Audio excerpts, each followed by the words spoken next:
Halo guys, kembali lagi di channel HP Baik. Langsung aja di video kali ini aku mau sharing sama kalian untuk ngomongin soal alasan kenapa aku memilih Infinix Note 50 buat dijadikan HP daily driver atau HP pribadi gitu. Jadi cerita sedikit sebelumnya aku pernah sharing sama kalian kalau nggak salah itu di 4 bulan yang lalu nih 7 alasan memilih Poco M6 Pro jadi HP daily driver.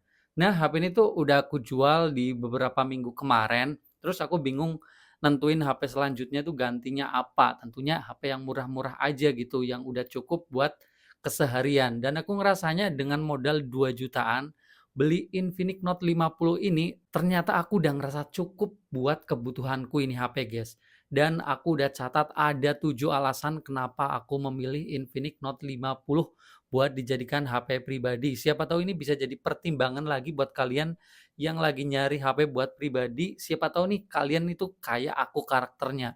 Kalau beli HP tuh butuhnya yang begini begini begini. Nah, aku pengen cerita dari sudut pandang kayak gitu, guys. Sekarang kita tengok dulu untuk harganya. Ini di official store-nya Infinix, guys. Lagi harga normal di 2,6 juta. Kemarin sempat turun di 2,4 gitu. Nah, langsung aku mulai kenapa aku memilih HP ini. Alasan pertama pada bagian desain yang keren. Ya, desainnya aku lumayan suka guys sama HP ini. Mengingat HP yang harganya 2 jutaan, tapi udah cukup nih. Bahkan bisa dibilang HP ini tuh lumayan bisa bersaing lah dengan HP yang harganya lebih mahal tuh. Desainnya cakep, apalagi model kameranya. Kalau ngomongin Infinix Note dari dulu, menurut aku ini yang paling cakep dari Note 30, Note 40 itu tuh gede tapi nggak unik. Kalau ini tuh gedenya dan bentuknya unik ini nih. Kayak segi enam memanjang gini. Kan jarang sekarang model kamera bentuknya seperti ini. Bentuk kamera juga penting banget. Waktu dipasangin casing kita nggak kehilangan identitas HP guys. Jadi bentuk kameranya khas Infinix Note-nya gitu. Kalau yang kotak lebar apalagi kayak gini sekarang udah mulai banyak guys. Jadi kurang kurang unik lah. Kayak gini tuh punya karakter. Terus aku juga suka sama frame-nya yang sudah dari bahan metal, ini sih bagus banget ya, bahkan ada garis-garis antena nih. Menciri khas banget kalau bahan material metal ya kayak gini nih, buat nangkep sinyal kayak gini nih, garis-garis kayak gini. Jadi feel-nya udah kayak HP yang harganya lebih mahal guys, 2 jutaan rata-rata ya frame-nya masih dari plastik. Selain buat tampilan keren, buat dipegang juga rasanya jadi kayak kokoh HP-nya guys. Lanjut ke alasan kedua itu pada bagian layarnya. Ya, lagi-lagi ya, nggak perlu ngeluarin mahal-mahal, cukup 2 juta aja dapat layar yang fingerprint-nya di depan. Terus nih mewahnya nih aku sukanya sama Infinix, bisa mempertahankan HP yang bezelnya itu tipis kayak generasi sebelumnya di saat brand lain bahkan Xiaomi aja nih di Note 14-nya bezelnya itu menebal. Ini downgrade tuh, bezelnya jadi tebel dibanding seri sebelumnya. Tapi Infinix masih bisa mempertahankan desain layar yang cakep dengan harga yang sama gitu. Kualitasnya sih nggak usah diragukan lagi, layar AMOLED pasti bening banget 1080p gitu. Refresh rate-nya juga ternyata di sini upgrade. Ini juga jadi alasan tersendiri ya.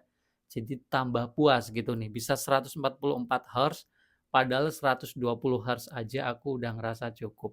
Selanjutnya alasan ketiga pada bagian performa gaming ya. Ya, aku juga masih suka guys main game dengan ngeluarin 2 jutaan untuk kebutuhan game yang aku mainin tuh udah cukup dengan chipset Helio G100-nya. Ya, aku sih dalam keseharian cuman lebih sering tuh main Mobile Legend. Selain buat ngetes HP, aku juga punya akun khusus buat main sendiri, guys. Jadi lumayan kecanduan sih kalau untuk Mobile Legend aku. Dan ini bagusnya HP bisa disettingan grafis paling ultra-ultra nih, guys. Jadi tinggi banget. Ya, aku udah review kalau HP ini tuh grafis rata kanan aja udah lancar. Meskipun dalam keseharian tuh aku lebih sering main di grafis menengah sih buat performa yang lebih enak aja gitu. Ya intinya kalau HP bisa ngejalanin grafis ultra-ultra aja bisa, apalagi grafis menengah ya pasti enteng banget tuh ngegamenya. Aku juga sering latihan Hero Funny pakai HP ini.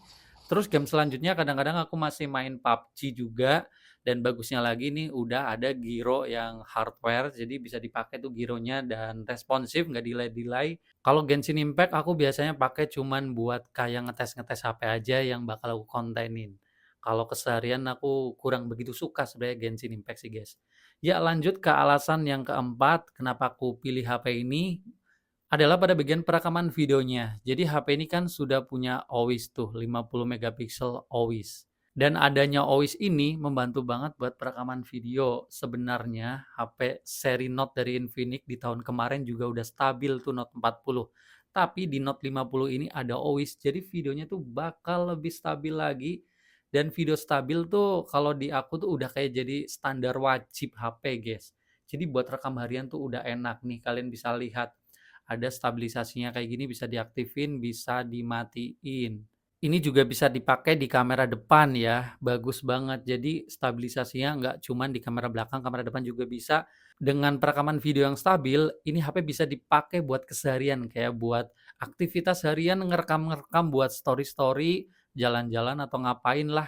Kamera belakangnya stabil, kamera depannya stabil, itu udah asik. Lanjut ke alasan yang kelima pada bagian fiturnya. Tadinya sebenarnya aku dalam penggunaan harian nggak begitu mikirin fitur yang begini begono, yang penting HP-nya tuh enak dipakai, tapi ternyata HP ini tuh menawarkan fitur yang menarik banget kayak wireless charging nih.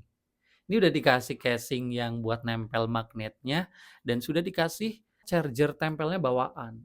Ini ternyata ngebantu banget buat keseharian, guys. Terus bagusnya lagi, ini wireless charging-nya nggak cuman bisa dicas doang, tapi bisa ngecas HP lain ini HP, guys.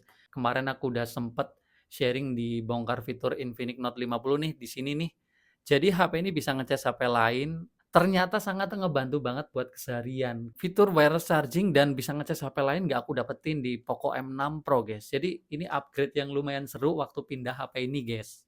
Fitur lainnya, HP ini punya LED halo aktif ya, halo light kayak gini nih di bagian sini. Ternyata ini kepake banget juga karena ini bisa dijadikan LED notifikasi tuh.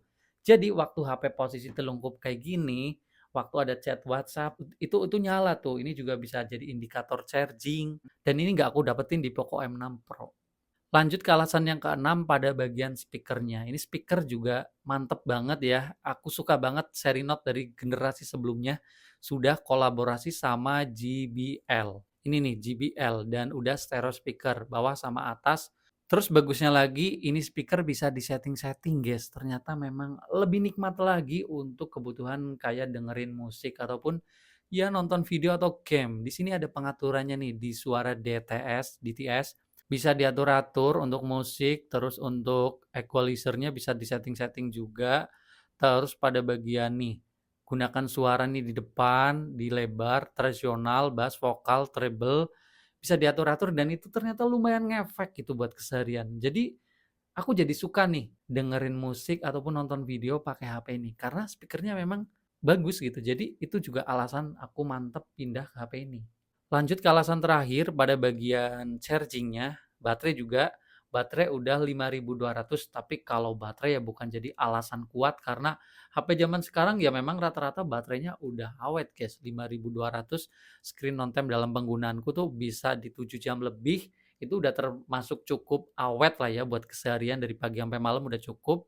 Tapi yang lebih aku suka ya charging-nya jelas karena di sini 45 watt, jadi buat ngecas tuh nggak lama lah. Dari baterai 10% sampai 100% cuman butuh waktu 1 jam 16 menit. Dan aktivitas ngecas itu aktivitas yang hampir kita lakuin tiap hari. Dan HP ini tergolong yang charging-nya kenceng. Ingat HP zaman sekarang yang 2 juta ada tuh yang masih 18 watt tuh Motorola Infinix 33 watt. Jadi ini udah tergolong yang kenceng gitu. Meskipun ini agak downgrade sedikit kalau dari HP Poco M6 Pro itu 67 watt. Kenceng banget tuh. Tapi dalam durasi charging-nya sih aku ngerasainnya tuh mirip-mirip aja lah ya. Sejam lebih dikit gitulah, nggak perlu lama-lama. Oke, jadi itulah alasan kenapa aku memilih Infinix Note 50 buat dijadikan HP pribadi pengganti Poco M6 Pro yang sudah aku jual. Itu aku ceritain pada sisi upgrade-nya. Tapi sisi downgrade-nya juga ada yang aku kurang suka di HP ini. Mungkin kalau kedepannya ada HP yang speknya lebih lengkap lagi, terus pada bagian kekurangan di HP ini tuh bisa ada di HP itu, mungkin aku bisa pindah lagi, guys. Yaitu pada bagian bodinya menurut aku ini kurang ringkas ya, kurang ringan gitu. Sebenarnya ini bukan HP yang berat, beratnya nggak nyampe 200 gram, tapi kalau inget Poco M6 Pro setelah pegang HP ini tuh lumayan berat lah. Poco M6 Pro tuh ringan banget kalau nggak salah di 180-an gram. Itu juga tipis, itu dipegang tuh nggak pegel, beneran kayak enteng aja gitu. Kalau di sini HP yang enteng itu ada nih, Motorola G45 5G ini enteng. Kemarin aku juga sempat pengen pindah ke HP ini tapi spek yang lainnya masih kurang oke, kayak layarnya masih burem gitu. Terus downgrade-nya lagi yaitu HP ini nggak ada ultra wide ya. Ini sebuah hal yang aku korbankan setelah pindah dari Poco karena Poco M6 Pro itu punya kamera 0,6 ultra wide. Itu asik parah, di HP ini nggak ada nih. Ya inilah pengorbanannya, jadi downgrade juga di bagian ini. Terus pada bagian jack audio. Di bagian jack audio Poco M6 Pro masih punya ya, dan itu lumayan sering aku pakai buat waktu main game. Terus waktu dengerin musik, nonton video, itu enak lah karena aku sendiri masih suka guys pakai handset yang berkabel, itu nggak ribet, nggak perlu di charger-charger. Kadang-kadang waktu naik kereta atau pergi kemana-mana itu tuh asik tuh, nggak perlu tuh mikirin baterai lowbat di bagian handsetnya, jadi tinggal colok aja. Aku masih suka yang manual-manual kabel gitulah. Dan HP ini nggak ada gitu, nggak ada jack audionya, mungkin harus beli adaptor gitulah. Tapi tambah ribet lagi, mending yang pakai Bluetooth kalau kayak gitu ya. Itulah 3 yang aku korbanin setelah pindah ke sini. Iya, nggak ada HP yang sempurna ya guys, apalagi cuman budget 2 jutaan. Tapi menurut aku HP ini harga 2 jutaan udah sangat cukup menjawab kebutuhanku. Kalau kalian sekarang ceritain dong lagi pakai HP apa dan kalian tuh sukanya HP itu pada bagian apanya aja gitu. Ceritain di kolom komentar guys. Video sharingnya sekian aja dulu, kita bakal ketemu lagi di video selanjutnya dan bye.